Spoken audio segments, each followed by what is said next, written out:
শ্রী সীতারামচন্দ্রাভ্যাম নমঃ। শ্রীমদ্ বাল্মীকিয় রামায়ণ বালকাণ্ড বা আদিকাণ্ড, নবম সর্গ। যজ্ঞে ঋষ্যশৃঙ্গকে নিয়ে আসার জন্য রাজাকে সুমন্ত্রের পরামর্শ তথা ঋষ্যশৃঙ্গের কাহিনী। পুত্রের জন্য অশ্বমেধ যজ্ঞের কথা শুনে সারথী সুমন্ত্র একান্তে রাজাকে বললেন, মহারাজ, পুরাণে আমি যে পুরাবৃত্ত শুনেছি তা শুনুন। পুরাকালে ঋষিগণ পুত্রপ্রাপ্তির জন্য যে অশ্বমেধ যজ্ঞের উপদেশ দিয়েছিলেন, ঋষিগণ কর্তৃক কথিত সেই পুরাবৃত্ত আমি শুনেছি। ভগবান সনৎকুমার পূর্বে এই কথা ঋষিদের কাছে বলেছিলেন। হে মহারাজ, আপনার পুত্রপ্রাপ্তির প্রতিও এই কথা প্রযোজ্য। পরম পূজ্যপাদ সনৎকুমার বললেন, ঋষি কাশ্যপের বিভাণ্ডক নামে এক পুত্র আছেন, তার ঋষ্যশৃঙ্গ নামে এক পুত্র জন্মগ্রহণ করবেন। সর্বদা বনে বিচরণকারী সেই মুনি ঋষ্যশৃঙ্গ বনেই লালিত পালিত হবেন। সবসময়ই পিতার অনুসরণ ব্যতীত এই ব্রাহ্মণ শ্রেষ্ঠ আর কাউকেই জানেন না। হে মহারাজ, ব্রাহ্মণগণ কর্তৃক বর্ণিত এবং পৃথিবীতে বিখ্যাত দুই প্রকার ব্রহ্মচর্যই এই মহাত্মা পালন করবেন। অগ্নি এবং যশস্বী পিতার সেবা দ্বারাই তার সময় অতিবাহিত হবে। সেই সময় অঙ্গদেশে মহাবীর্যবান ও প্রতাপশালী রোমপাদ নামে এক বিখ্যাত রাজা রাজত্ব করবেন। তার ব্যভিচারিতার জন্য তার রাজ্যে সকল মানুষের দুঃখদায়ক ভয়াবহ ঘোর অনাবৃষ্টি হবে।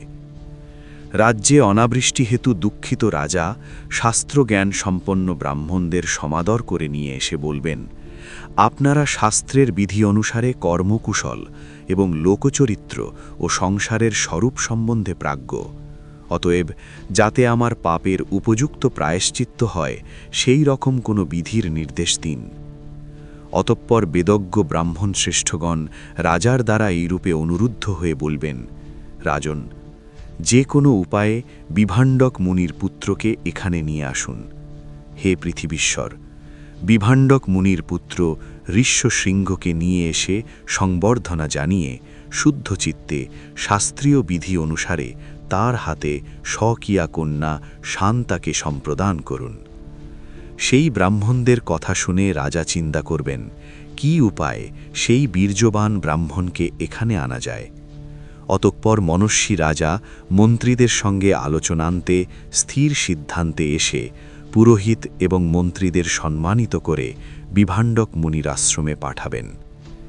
তারা রাজার নির্দেশ শুনে ঋষির ক্রোধের ভয়ে ভীত হয়ে ব্যথিত চিত্তে অবনত মস্তকে যাব না বলে রাজার কাছে অনুনয় বিনয় করবেন। অতঃপর তারা ঋষ্যশৃঙ্গ মুনিকে নিয়ে আসার উপযুক্ত উপায় সকল চিন্তা করে রাজাকে বললেন, আমরা যে কোনো উপায়ে ব্রাহ্মণকে নিয়ে আসব, এতে কোনো দোষ হবে না। এইভাবে মন্ত্রীদের পরামর্শ অনুসারে অঙ্গরাজ রোমপাদ রূপোপজীবিনীদের অর্থাৎ গণিকাদের সাহায্যে ঋষিপুত্র ঋষ্যশৃঙ্গকে নিয়ে আসবেন। তখন দেবরাজ ইন্দ্র বৃষ্টিপাত করবেন এবং শান্তা তার হস্তে প্রদত্তা হবেন। জামাতা ঋষ্যশৃঙ্গই আপনার পুত্রপ্রাপ্তির ব্যবস্থা করে দেবেন। ঋষি সনৎকুমার কর্তৃক কথিত এই পর্যন্ত আমি আপনাকে বললাম। তখন রাজা দশরথ হর্ষান্বিত হয়ে সুমন্ত্রকে বললেন, যে উপায়ে এবং যে রূপে ঋষ্যশৃঙ্গকে আনা হয়েছিল তা বলো। মহর্ষি বাল্মীকি বিরচিত আদিকাব্য রামায়ণে বালকাণ্ডে বা আদিকাণ্ডে নবম সর্গ সমাপ্ত।